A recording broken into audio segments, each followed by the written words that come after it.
Hello, we're continuing our session. We're going to talk about gravity now. So, before we summarize what we did in the last section, uh, we learned in school that Newton discovered that mass attracts mass, and that's how he explained gravity. So, the story goes, mark up, there we go. Okay, the story goes, there was an apple, and then it fell to the ground, and then he realized that the apple has the property of being massive. It has mass, it has weight. Weight is just mass times gravity, but it has this feature of mass, and the Earth also has mass. So the two objects attract each other. Now, what did Einstein have to say about gravity? Okay, Einstein said something a little different. So he came up with this whole idea of this geometry describing our universe. So if we see, we could take two-dimensional in 2 dimensions. We have the x and y, and then we added a third dimension. So east-west, north-south, up-down, and then he said that time is a fourth dimension, and he adds weird minus sign, which makes things work, such as the speed of light being the same for everybody. And he said that all gravity is just curvature in this space. So this space is flat, and we'll see how to incorporate curvature into this equation. So general relativity is just relativity in a general background, so in a curved background, and special relativity is when things become flat, and all a curved background means is there is gravity, and mass curves the background of space, producing curvature, and then the objects, so in flat space, in outer space, if you throw a ball, it goes in a straight line. In curved space, like the one we're living in, it also goes in a straight line, but because near the surface of our Earth, the Earth is very massive, and the mass curved space, the straight line actually looks like this. And this curvature is in the time direction, so it's kind of hard to see, as we'll see. So Einstein came up with this theory, and then in this theory, light doesn't have any mass. Well, that it's a feature of the universe, not just this theory, but light doesn't have any mass. And his theory predicted that light should be bent by any massive object because it's still following in a straight line, but the space is curved. So even though an object doesn't have mass, it will still feel the effects of gravity. And that is exactly what was discovered in the 1917 experiment. Which, okay, so light does have energy, and according to Einstein's first principle, energy equals E equals mc squared. So m is just the mass of the object, and c squared is the speed of light. So the beam of light has energy E, depending on its wavelength. So the red light has a long wavelength. The blue light has a shorter wavelength, so it has more energy. And then, there's Roy G. Biv going down the spectrum. And I'll just keep with blue to make it easy, just to make it simpler. So in some sense, yes, the light has mass. But if you have mass, that means that something could be at rest. That means you have a rest mass, or resting mass. That's what it says. So relative to your environment, so where let's just say we're in the same classroom. Obviously, we're moving in the Earth. So someone outside the Earth would see us moving, but let's just say, relatively speaking, we're in the same classroom and we are at rest with respect to each other. So we can measure the mass, but if we can't, there's no rest frame for light, because you can never be in the same. You can never see light at rest. So even if two runners are moving at 10 miles per hour, even though from an outside perspective, someone sitting down, they'll see these runners moving at 10 miles per hour. If the runners are just looking at each other and they're in like some isolated moving box that's moving with them, they'll see each other at rest. So that's what we mean by a rest frame. And light, you always see light going at the speed of light, so it can never be in a rest frame. So that's what we mean by mass. Just to clarify, but anyway, this is still pretty remarkable that Einstein showed that this four-dimensional space-time curves around a massive object, and it's really elegant and it explains a lot of things that Newton's gravity could not explain. So, just for an example, things that are orbiting the Earth are actually moving in straight lines, but if you see these straight lines are straight, but the background is curved, so it goes into orbit. And this is replicating the experiment. So we look out and then we see the star. We see light coming from the star over here. If you look out this way, and then we see the star over here, but then really the star is over here, but the light that's coming from it just got bent by the sun. So this replicates the experiment that was done. Okay, so yeah, so mass curves space, but also an important point is that the mass density determines how much space is curved. So you could have, let's just say, the mass of the sun, and then what does it say? Approximate size of the Earth if it collapsed to a black hole. Oh, yes. Okay, we'll talk about this next time. So if we have the mass of the sun, and then we shrink it down a little bit, so this is the mass of the sun, and we keep the same mass, the same weight and everything, the same energy it has, and we shrink it down a little bit, then it'll curve space.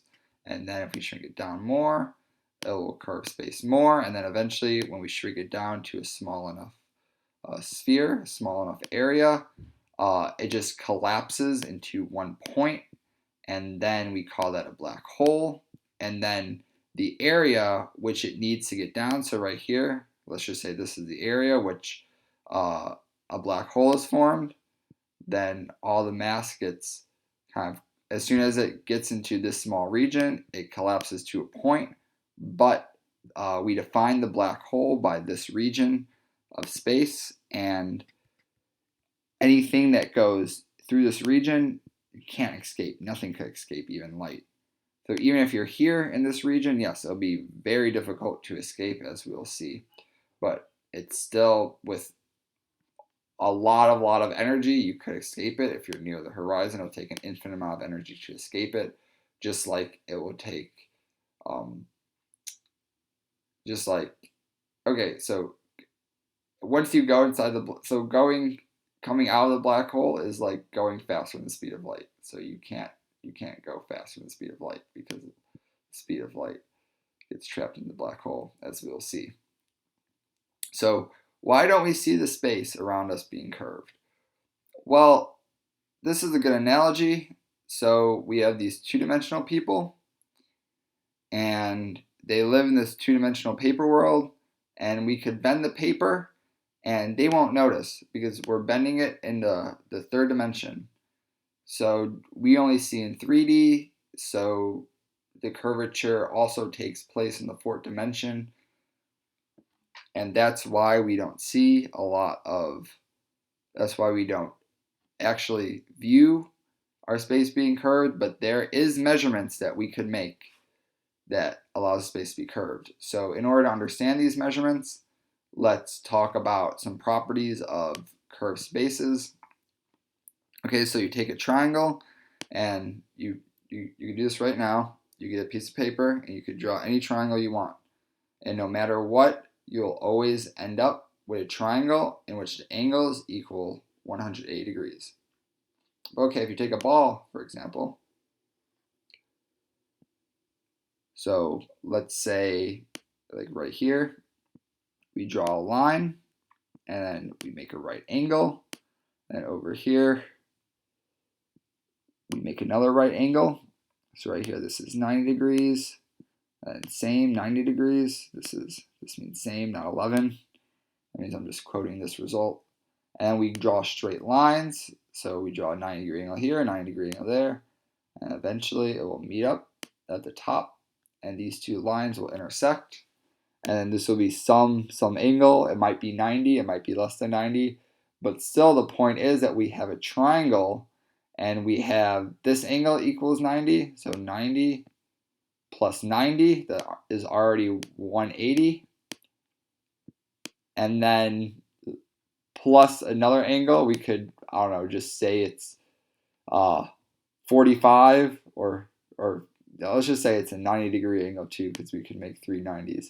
So that will give you 270, and that is obviously greater than 180. So this is a special property of curved spaces that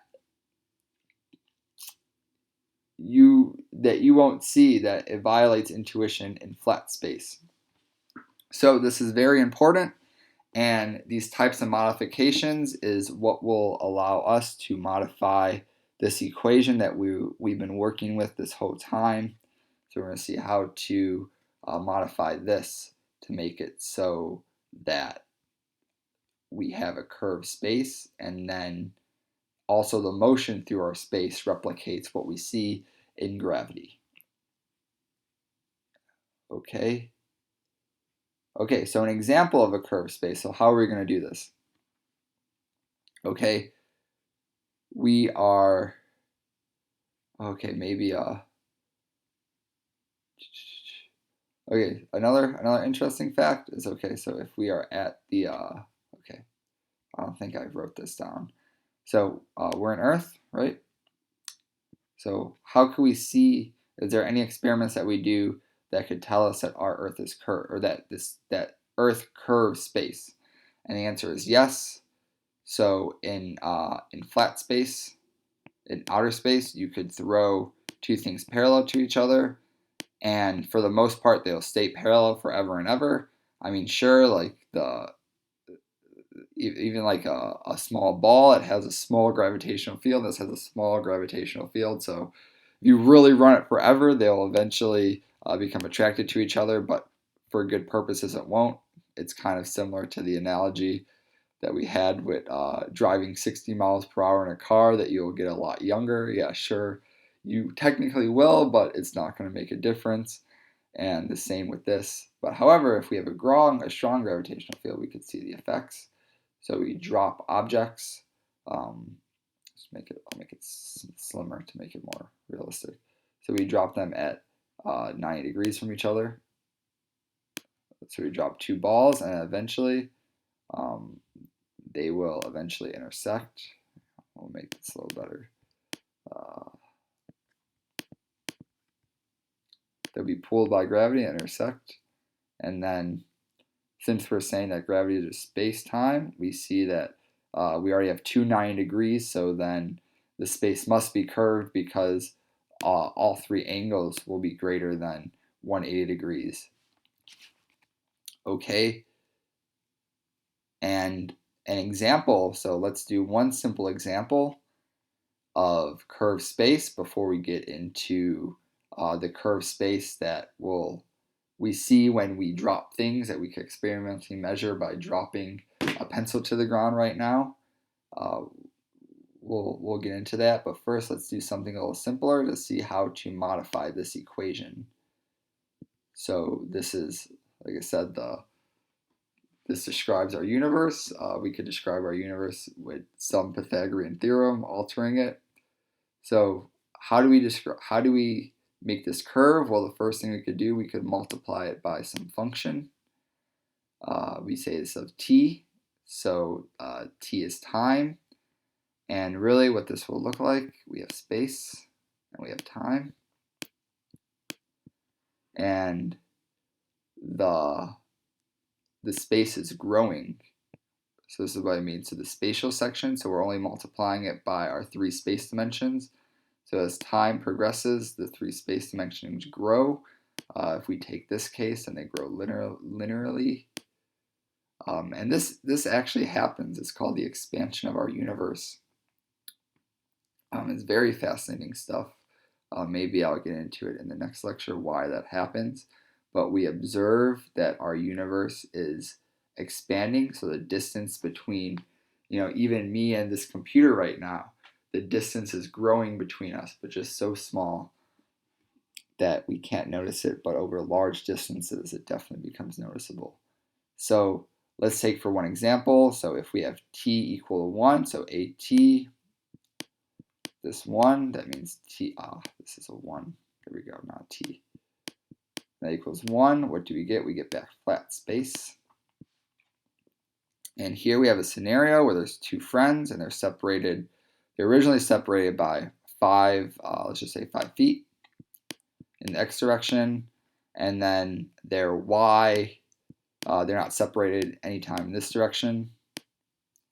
So one of the friends isn't levitating in the air or flying. So the up-down direction is also 0. And then, so there's no change in time either because we're only looking at time. So it's 0. So the total distance is just, their total distance separated is just ds squared equals 1 times dx squared. And so ds equals dx, so their total separation is just 5 feet. Now let's take t equals 2. So everything is the same, but then just this factor that we're using to describe the expansion of the universe now equals 2. So now we have ds squared equals 2 times dx squared. And d, I just mean d as in the triangle, so it's called delta. I think that's the Greek letter for it.